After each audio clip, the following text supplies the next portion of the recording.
your voice of the valley, AM 1450 KBMW. Turntable Office, and it is another Friday afternoon in the Valley, which means it is time for Optimum Athletes, brought to you by Optimum Rehab in Wapton. Restore your health at Optimum Rehab. I'm going to make sure to have my Optimum Rehab question locked and loaded. But first, I'm going to introduce our guest for this week, North Dakota State College of Science volleyball standout, Kaylee Stegora. How's it going today? Good. It's a good, beautiful Tuesday. Yeah, you guys are rolling, so you can't be in a bad mood. No, it can't be. Yeah, it's a great day. You guys have just been really dominant this year. And talk about the winning tradition that you knew you were kind of getting signed up for when you decided to commit to NDSCS. And has that really come through in your 2 years? Oh, absolutely. I mean, PESA made it known as soon as I stepped onto campus that we're a team that wins. We don't lose at home. And that obviously we're a community where, like, if we do lose, we're supportive of each other. But, like, that's the bottom line, is that we win. We want to strive for, like, a winning attitude. And, I mean, between last year and this year, like, that's exactly what it's been.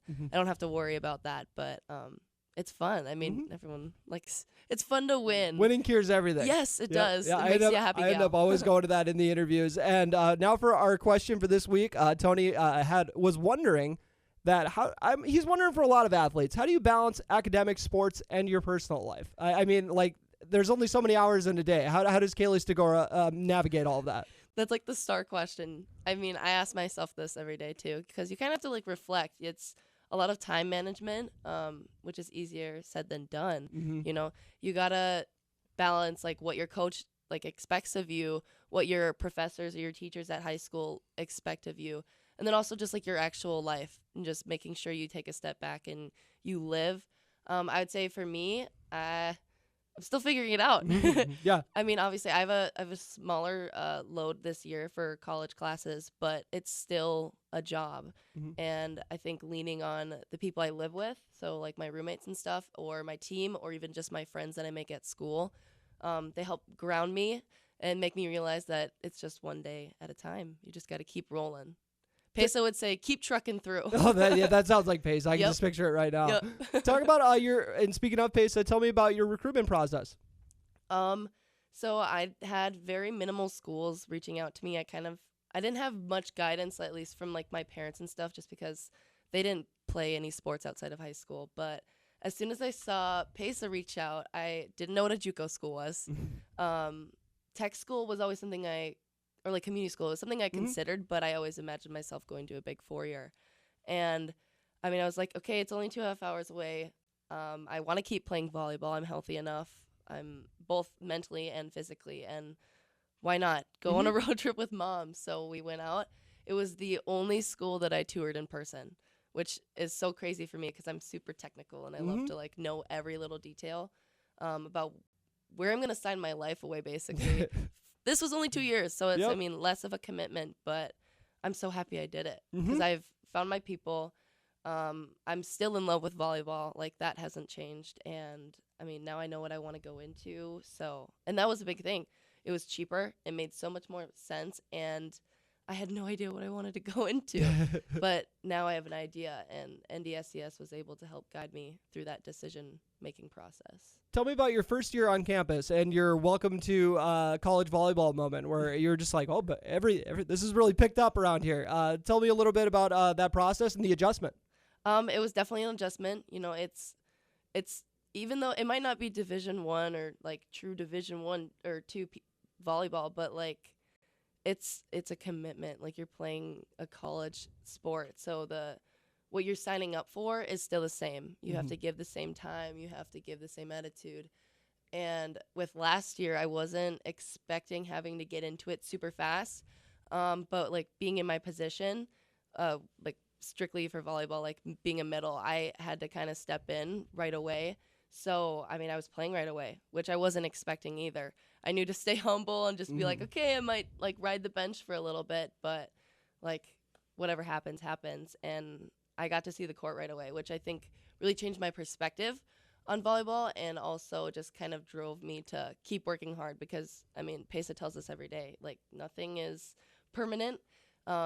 Anybody could play anywhere. And, yeah, she just wants us to keep fighting for it. But, yeah, the adjustment, it was kind of tough, but I feel like I grew a lot as a person being away from home, and the college campus is just super like welcoming. Mm-hmm. I have a work study job. Like I know the staff more.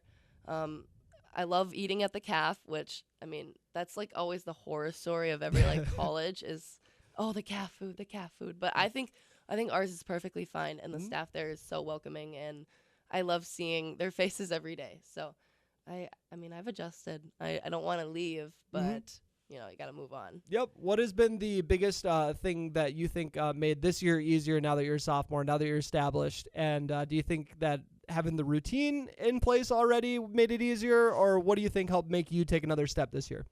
Obviously, I think experience is like a whole kind of step with that, both on and off the court. Like I just can walk into the place and be like, yeah, I already know like what goes down, how to manage my classes and stuff. I feel like at least with the volleyball aspect of it, it's more of an experience thing as well. Mm-hmm. It's kind of like an attitude thing. You just gotta walk in and be like, I know what I'm doing. Even if you don't, it's just like faking it until you make it. Mm-hmm. And a little bit about your dream scenario for a 4-year school.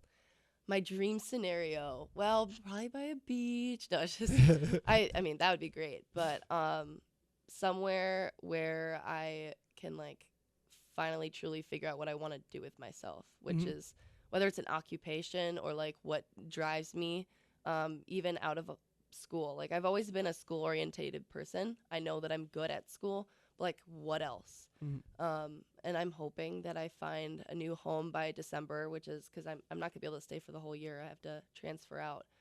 But I mean, a dream scenario would be finding a good 4-year school that's not too expensive, where their volleyball team is either something I can be a part of or watch, just so it's still a part of my life, but also like something hopefully with the major that I want to go into, which is hopefully something in forensic psychology. That's what I'm at least thinking for now. And so playing volleyball next year isn't a deal breaker for you. You'll just go somewhere wherever is the best fit school wise, and then if you get to play, great. If not, not the end of the world. Yeah, that's the mindset I'm trying to keep for myself. Obviously, volleyball's not going to get me paid or whatever, but it's so fun. It makes me so happy. So I'm trying to get transferred and recruited somewhere. But at the end of the day, it's about the school aspect of it and what fits those boxes on my list. Got to be thinking long term for sure. Yes, long term for sure. Yeah. All right. Anything else you'd like to add, Kaylee? You guys got playoffs around the corner. What's going to be the next step for getting back to the national tournament? I would say just having grit. That's our word that we're using this year. We have a lot of obstacles that we've been having to get over, but our team is super resilient and everyone is so equal. Like it's just, there's so much talent and everyone can kind of step in every position, whether that's literally on the court or if it's on the bench or wherever. So we have that game, like get it done attitude. We just got to like actually get it done. And this week is a big week. We have our games. We have 2 home games, which is super important for us because I mean, we always win at home. Always win at home. And we only have 3 more. So that means us sophomores, that's 3 more home games to play for our school. And then we out of here.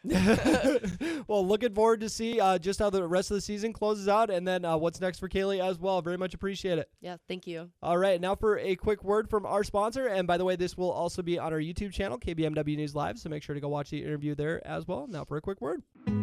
Getting you back to what you love. We are Optimum Rehab. For over a decade, Dr. Tony Eggeman has provided physical therapy services for the people of Wahpeton, Breckenridge, and surrounding communities. We're a small practice that sees our patients as individuals. Through hands-on techniques, our patients have their treatment plans tailored to their exact needs. Sprains, sore muscles, back pain, achy joints, rehab following surgery, you name it. Optimum Rehab is your answer. When you need exceptional physical therapy, you need Optimum Rehab.